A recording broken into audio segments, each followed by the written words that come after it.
Sponge Cola 2. Sino yun? Hindi ko nga alam. Joke lang. Have you heard of the movie That Thing You Do? Damn it! Star Wars. Star Wars. Wow. Every day you have to come in, you're like, I'm ready to riot. I love music. The night before, Chris listened to the song and asked.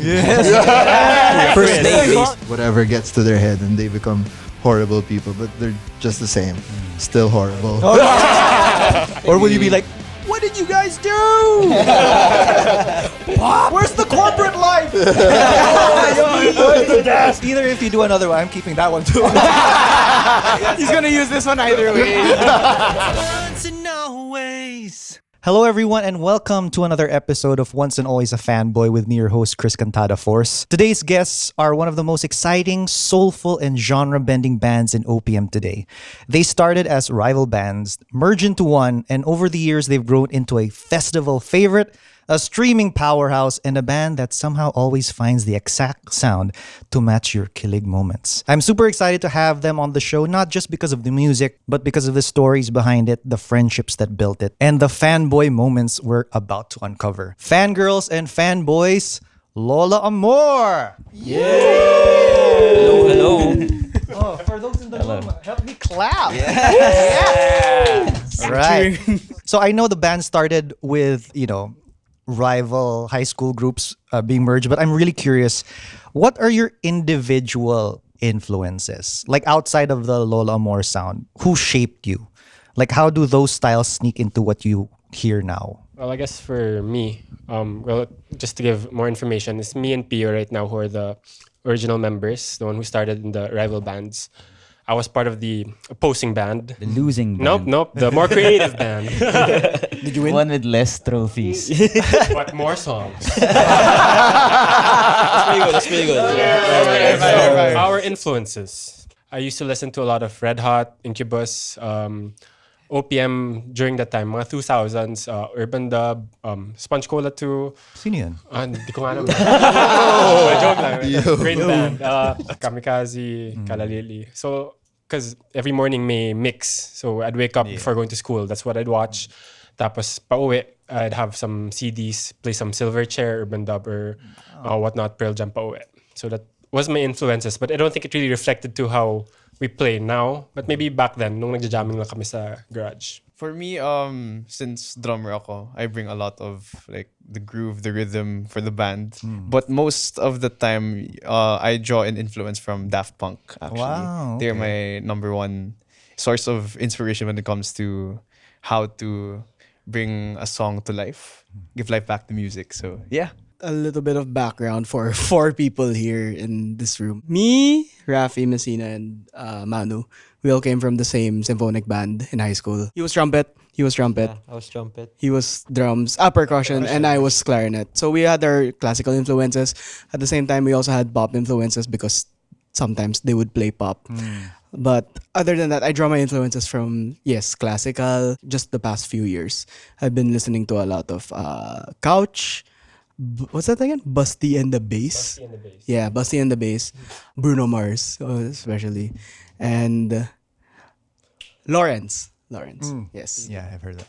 A lot of horn, heavy bands, actually. Yeah, I started off as trumpet also, and I had a lot of classical influences, same as Jeff and the rest of ones who started with the symphonic band prior into going to this band. But since I did become a bassist, a lot of my influences came from anything that felt tight or had groove also with the drum. So one of my biggest influences in bass was James Jamerson. So anything Motown was Marvin Gaye. All of those types of music. It kind of shaped what my playing in bass. And Fleetwood Mac, a lot of Fleetwood Mac also. Pretty good. Tatsuro Yamashita, also one of my best influences in the bass. Yeah, the city pop bass lines there's something else to think of. He bought a lot of their vinyls, even Yeah, though when he I doesn't went- have a player yet. Yet. Collection. Yeah, it's a hobby that hasn't started. Yeah. Okay, mine, a few of my favorite ones growing up were John Mayer and Bob Marley. I really liked how they were able to encapsulate how they felt in a song with their lyrics and the flow of it, like how they say so little but they can say so much with just like a few short lines. Also Bruno Mars, super admired him growing up. And even until now, like I take inspiration from how he performs. And lately, actually, this one's a bit controversial, but 1975, as a performer, it's a man who got me into them. Actually, it's a Don't credit me. You dragged them under the bus. the production, objectively, the production value and then the storytelling in their live shows, amazing.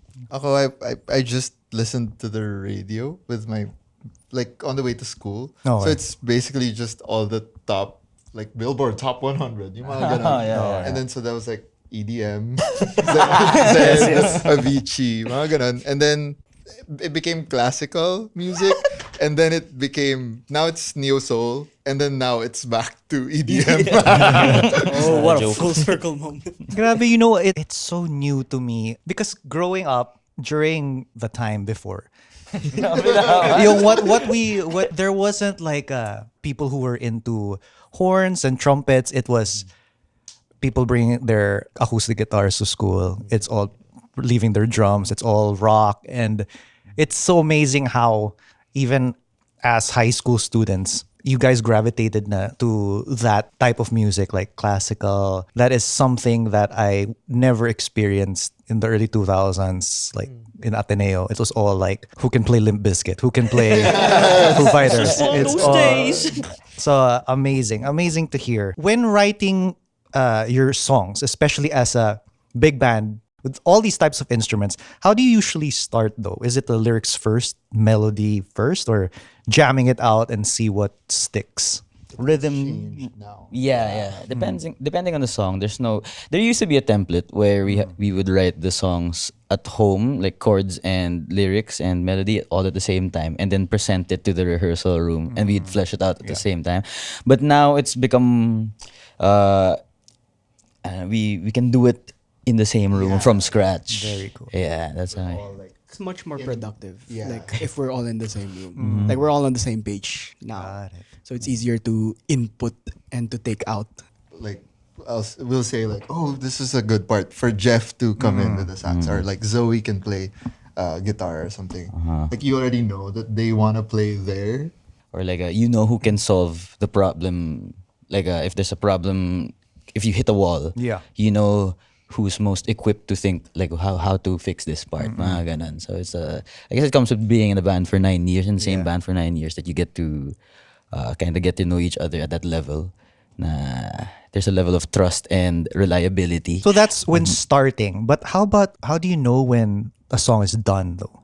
Especially with so many of you in the group, does everyone need to feel like they got their say, or is there one person who makes the final call? Is it something like that? Because when we write our songs, chronological order siya. So I guess once we finish the whole track, we listen to it again, and then we fix the horns last, no? Yes. Horns and maybe the lead guitar. Actually, rhythm gets the rhythm section gets the whole thing done first. There gets the whole thing done first, and then lyrics happen while that's happening also, and then last are the top lines, the lead guitar, Spicy element. The spicy elements. Yeah. But have you ever written a song kaya na you realize, oh no, this will be a nightmare to play live? Yes. Oh yeah, our whole discography. We're dealing with that right now. Yeah. It's a problem for tomorrow kind of thing. Like every after rehearsal, like how the hell are we gonna play this? There's one song we haven't touched yet. Because we're like, I don't want to do it right now. If you were to pick a Lola Amour song that totally represents your personal vibe, like not the band's, just your individual vibe, which song would you pick that represents you? I think mine would either be Madali or Dance with My Mistakes. At the moment of writing, so 2023, Raining in Manila, but not right now. Not anymore. Like it's changed my taste. Okay. I guess for me, I'd say Fallen still. We wrote that back then, so medyo familiar with most of the elements that come into that song. I think for me, it's still Raining in Manila. Because that's when Jeff and I truly became members of the band, Aw. and we contributed a lot in the song. And I think since the song blew up massively, that's when they decided, okay, yeah, I think you guys should be members because we did help write the song a lot. So yeah, Yes, sir. for me, yeah. Mine, like vibe, right? Just Yeah. the vibe. I'd say, This Ain't Love. Really? Yeah. Sorry. Sorry. Like, All right. there's a lot of controversy in the band. No, I like the vibe talaga of it, and it's very it's so easy to listen to. By the way, the controversy is it's fun to listen to, nightmare to play live. It's one of those. Yeah. Yeah. I like Dance with My Mistakes currently right now just because it's ushering us in a new sound right now. And I think, it's something to look forward to for the next projects we have. I feel like every band has its almost gave up chapter. Like, what was the biggest struggle you had to push through as a group? Every day. Yesterday. Yeah. 5 minutes ago. Tomorrow. I guess when everything was because we used to do this for fun. Like it was always everyone had their future careers in mind, and none of it was like the band. Yeah. Well, I was gonna say music, but David's like a music guy also, like with his extra jobs. So yeah, and Jeff. Yeah. Oh, right. Sorry. Oh right. All right. But yeah, when the band took off and it started scaling, it became so difficult for us to like reconcile the idea of like we have to make a choice. Like we have to continue this band at this scale because you can't keep both. It's or at least not everyone can keep both at the same time. Yeah. So no one teaches you how to deal with that. No one will, unless you have a mentor that's like that's done it before, but that's pretty hard to find. So I think for me, when that was happening, that's when things got difficult, balancing all these things that I wasn't prepared for. Especially, also my day job was also like starting to ramp up. So in the end, I decided to give that one up. But yeah. I remember that moment because Zoe quit his job. Then he was the devil. He was like, Pio, quit ka na. He was like that for a while. It's like, now, guys, here's some free Frosties. For like a good 2 months now, he was like that. Yeah. Pero like, as kids, that was my number one dream. Like, grade school, after I watched, like, have you heard of the movie That Thing You Do? Damn it! Never mind then. Something that inspired me, this is what I wanted to do, perform in arenas for a living. Was that like in the back of your heads then? Like that was the main dream? Or like there was a ceiling there? Like, I just want to play for a hobby. This is not, I don't want to tour. I don't want to travel the world. Like as, high school or even grade school. Was that even in your heads? I think for me, back then it didn't seem feasible. Like we always liked jamming. We liked playing music, joining all these school fairs. But we really never had the idea of getting this far. Even our first major milestone, joining a major music festival, we really didn't think we'd even get to play amongst those famous people in the lineup. But looking back at it now, it still seems so surreal being at this point because any different decision, we wouldn't be here. Yeah. Actually, I remember when Raining in Manila was just released. We all treated it as just, it's another single for the fans to enjoy. Got it. Little did we expect it to blow up the way it did. So it really was just at least for me, I treated it as it's just a fun side hustle just to enjoy the music with the fans and all that stuff, and just the rest is history basically. The short answer is we didn't think we could do all these things. So growing up, no one really tells you that. People tell you, like, good music, you're doing so well, but no one tells you that you should do this. This is a reliable, risk-free career that you that you should pursue. Yeah. So even when the band got to this level, my dad was asking me to consider are you sure you want to go full-time music? Like this isn't how long can you stay relevant? Those are one of the things you have to struggle with as a musician. The reason why we had this ceiling was everyone telling us that everyone thinking that this can't be a viable career. We 10,000 musicians, only one gets this far. So it was all in our heads. But when we all I guess asked each other if we think we could do it, that's when we decided that we can. I have a sort of different story. Compared to you guys. I've always wanted to perform when I was a kid. My first ever the time where it clicked was we had a school performance, a musical. Yes, no one tells you, yeah, you should do this. And everyone has told me, don't do this, don't do this. They've been telling me for they've been... We still tell him that. Why are you here, man? Oh, I always wanted to make music. Never really wanted to perform it. It's like, performing is bullshit. Here I am performing the same stuff all the time. Yeah, because I get bored easily. I just want to keep making. And we all get bored. Yeah, I didn't expect to perform the music. I just wanted to make it.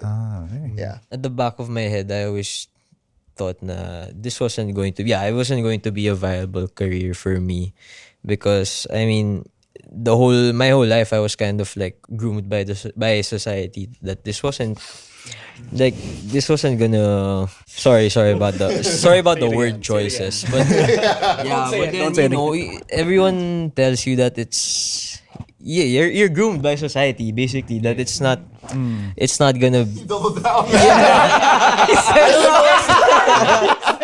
I mean, how else He had do you more describe conviction. it? Conditioned by Discouraged by society. society. Yeah, that, and honestly, I was part of that too. It's not a viable career. I'll do corporate. Yeah, I quit my job 2 weeks ago after that. Because of that mindset, I always thought this was gonna be how do you say? It was my cool down. Music was gonna be my cool down while I get stressed, while I'm busy being stressed by that corporate lifestyle. But it sometimes got to the point that it was the opposite. I kind of like this corporate work. Yeah. Then he goes to rehearsal. No, the real work. But I guess that's the sign that we got somewhere. Let's talk about the Coldplay concert. So Chris Martin, raining in Manila in front of tens of thousands. How did you find out that was gonna happen? Well, the night before, Chris listened to the song and asked First name basis. Martin. Call him Paring Chris. Paring Chris. He listened to the song, and his management asked us, or their management asked us if we were available to perform it with them. So The night before. technically the day of, but it was 1 a.m. We knew he knew the night I knew before. the night We before. knew the day itself. Yeah. No, I knew also that. Well, 1 a.m. So it's the same day also. So they woke up Wow. finding out that they had to be in Philippine Arena in 3 hours. After they woke up. I was in It school. was a rush to get there. Buti lang nandun yung dad ko. He dropped me off in the middle of NLEX in a gas station para ma-pick up ako ng Warner van. And then I was like, where the hell am I? Yeah, super crazy. I was in the canteen when I found out. It's yo, I have class. I'm sure your prof would understand. And you can't lie to them. Yeah. I'm sick. I mean, it's college, they don't care. But So what did you say? I'm gonna play it Coldplay. I don't talk to my prof. True. Yeah, I just found out that day. I guess I had to cut class. I mean, it's not an opportunity you just turn down for class. What class was that? Something in strategy, something like that. Diba, when that happened, parang there was a drinking night as well. So I remember Mika, our manager, was saying that when she read back her emails, she was drunk when she was replying. Then puro typo. As in We saw the messages. It was Embarrassing. I know some of these words. So what's one thing about that night that fans don't know? Something small that sticks that really meant so much to you. Chris Martin is such a nice guy. Yeah. He's a genuine person. When he's in the same room as you, it's like he's just some Brit. no celebrity like aura. He's Yeah. just like Yeah. a guy you can talk to. The thing that was really nice was like during soundcheck, no phones allowed, no recording. yeah. Then Oh, it really feels like a safe space. So you also got to work with Hyuk Shin. Am I saying? Yes. So he's produced for some of the biggest names in K-pop and pop worldwide. How did that come about naman? Was that the night before also? Or Oh, no, definitely not. No, no. You guys want to come to Malaysia now? For 2 weeks. Si parang Chris, ano eh. We went to a songwriting camp that was organized by Warner. So we met a few producers there, and one of them was Hyukshin and Curly. So we made one song with them. We enjoyed our time so much that we got to talking, and a few months later we committed 2 weeks to write an album with them. So we went to Malaysia, spent 2 weeks there. It wasn't as you know how sometimes people are like people from the band scene, they're like, yo, if you spend too much time with your band, you're gonna hate each other. This one was pretty peaceful. It was so much easier than I expected. So this album in Malaysia, this is the newest album that's about to come out. correct. Yes. How long were you there? And 2 weeks. 2 weeks. We wrote an album in 2 weeks. You were Yeah. Same reacts. Nine working days. We've never done that. Yeah. Usually 9 months for a song. Yeah. So how was that like being outside of, your home country? Does the environment in itself give you a different type of inspiration because you're not, in Manila? Yeah, you know that you're burning cash every day that you're there. There are so many people in this band. Our entourage, my hotels, my transpo, my food. So like you gotta bring your A game every single day. You gotta rest up. No Night out. no stupid things. Like you have every day you have to come in and you're like, I'm ready to riot. I love music. So what's something that working with these new producers, what did they say or do that stuck with you? Maybe a piece of advice or a musical detail you wouldn't have thought of before. It was so efficient. I think after that we decided that this is the best way to write a song, so we can focus on getting our ideas out, and then someone can focus on channeling the ideas into where it's supposed to be. That was the first time I had to when I recorded, the effects were already in my in my headset. It really brought out the feel. Okay, this is how I sound right now. There was a filter, there was a jukebox kind of it's instant. it's already there, and I was like, okay, so I think I can come up with something on the spot. And so some of the stuff that I recorded was already okay, I scrapped my old idea. I'm gonna go with this one. Because usually those plugins will happen later Yes, on. after. Yeah. And then with that in my head, I was like, oh, okay, so I can make it sound like this. And then I tried it. I was like, oh, okay. And it's great when someone can cut or redirect your idea immediately before it wastes so much time exploring this bad branch where it's all shit. Immediately he's like, no, that's too much. Just keep it simple. Then you just play, and then it's like, oh, okay. And then it builds so much better. Momentum is better also because you never have to turn back. Yeah. So I think you mentioned a while ago, you're kind of venturing into a somewhat newer sound. Was it tricky balancing that identity while working with someone from the K-pop world? Actually, yeah. At the start, when we were organizing the 2 weeks before we did that, we were telling them that we have at least one Tagalog song. But given that it was our first time to write an album with them, they wanted to make sure also that they could understand the lyrics, so they could. Yeah, they didn't know how we worked. So what if we sucked at making lyrics? They didn't know, so they can't understand our discography either. So yes. they had to make sure that they could understand and make sure that the weight of the lyrics were That's there. pretty good. That's a nice thing to know that they really want to get in your heads. Para it's very natural. It's authentic.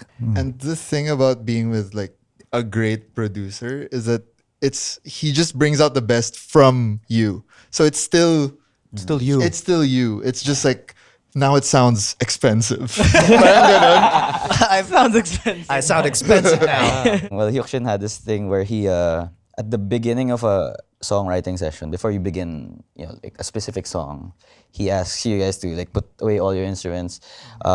We sit in the room and then We talk. we talk. It's a therapy session. It literally is a therapy session. We just want to talk. We just talk about what do we want to write about? What are our current feelings? Yeah. And then someone shares a story, like Dance with My Mistakes, very hard-hitting emotional song. He asks someone about their experience with that. It's about David, but then he also asks everyone like to share like relatable experiences to it or like what they think about it, just so everyone's aligned. Yeah.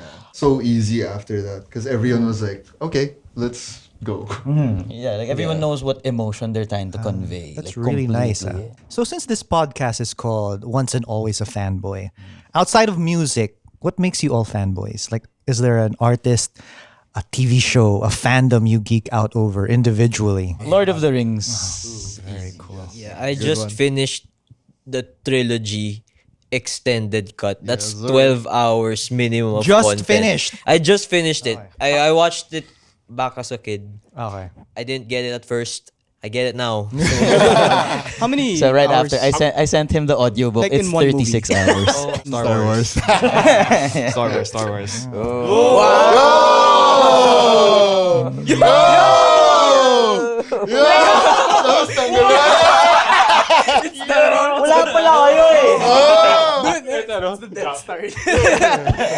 For me, currently it's One Piece. I'm in episode Don't say it. 620. Oh, I said it. It's that high. There's Six. that many. No, Wow. out of Yeah. 1,100. Are you serious? Yeah, it is. 1,100. I started like 2 years ago. I'm still halfway. No, yeah, I'm halfway done. So you guys just did a 9th anniversary concert. No? So from classroom jam sessions to filling up Rizal Park, if your high school selves right at the beginning could time travel and watch that concert at Rizal Park, what do you think they would say? The fuck? Yo, kind of ass. Is that a bass? Do you think your minds will be blown or Yeah, I think or will you we- be like, what did you guys do? Where's the corporate life? Where's my sheets, man? I just stopped being discouraged because the only reason why didn't want to do it is because we thought we couldn't.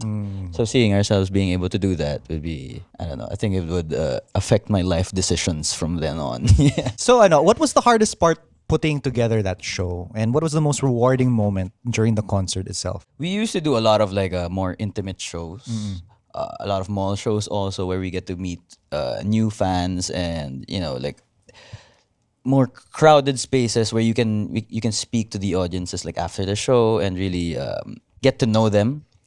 And we've done less of those.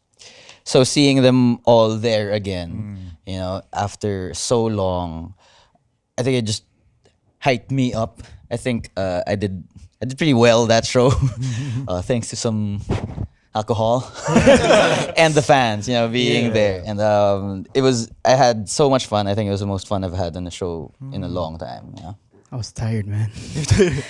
Jeff is also our merch head, so he was there so early, carrying. And I was the last one to leave. Like, even some of the helpers left before I did. It was nice to see that everyone stayed despite the horrible weather. Yeah. As in, it was raining crazy. Then they just made it standing room only na lang. Para everyone could fit. But they stayed. And it was like, wow. And they were so loud. Like, because we have crowd mics. And this time, they were so loud. This is the first time, every song, they were singing. Yeah. After all these years together, what's changed the most and what stayed exactly the same? The lineup changed the most. Yes. Correct. So many times. I think what changed was the workflow. Like how everyone just flows well.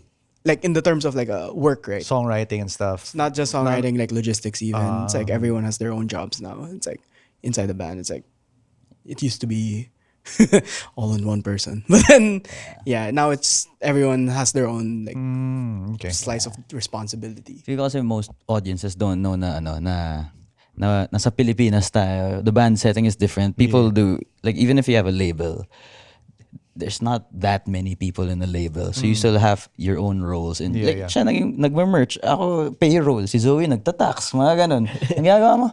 I'm Doctor. Yeah. Not mine. Manu does the data analytics and the royalties. Mga ganun. So everyone has these like jobs na you don't expect a band to be handling. So after everything got serious and everything's scaled up this much, there was an adjustment period, but now things are good. We've learned to communicate as well. Yeah, can't stop. We're boys. That's No. boys don't talk, man. We communicate. Okay. You have to learn like that. sharing. Okay. Okay, so I joined the band before Fallen launched, right? Yeah. And Fallen was what first got the, no, diba? Yeah. So like before, when I joined the band, it was like, oh, I'm joining these nobodies. No, joke lang. He's not joking. He's right. No, joke lang. But what has stayed exactly the same is the people and the personalities. Like, there's no like artista ko. Like, there's no, they haven't. Don't you know like, who I am? I'm walang raining in ganun. Manila. Yeah. Thankfully, like, no one has changed. No one has an aura. No one is like rude. Suddenly, like, has a big head and is rude to other people. I call Chris Martin Chris. Yo! Laki na ulo mo. But yeah, everyone is the same as who I met like 3 years ago. Very And nice. that's great because like some people, like the fame and whatever gets to their head and they become horrible people, but they're just the same. Still horrible. I saw We're it still coming. nobodies. If you have any final words to your fans, Hey guys, so we are Lola Amour and our new album called Love on Loop is going to be out soon. You guys can pre-save it on Spotify and it'll be out on Apple Music as well and all other DSPs. It's going to be a very emotional album with a Very personal as very well. personal album with about the stages of love and love going on loop, whatever. One more time. Let's That was good. That was good, man. Then I felt the belief in yourself. No. either if you do another one, I'm keeping that one too. He's gonna use this one either way. It's a very emotional one with songs about the stages of love. So you guys can put it on loop and magmuni-muni kayo dyan sa kotse, sa bahay, wherever you choose. And yeah, hope to see you guys live in our concert soon. See you! See you. Yeah. I appreciate your time. I really enjoyed the fun conversations. Fun! Thank you, paring Chris. Thank you.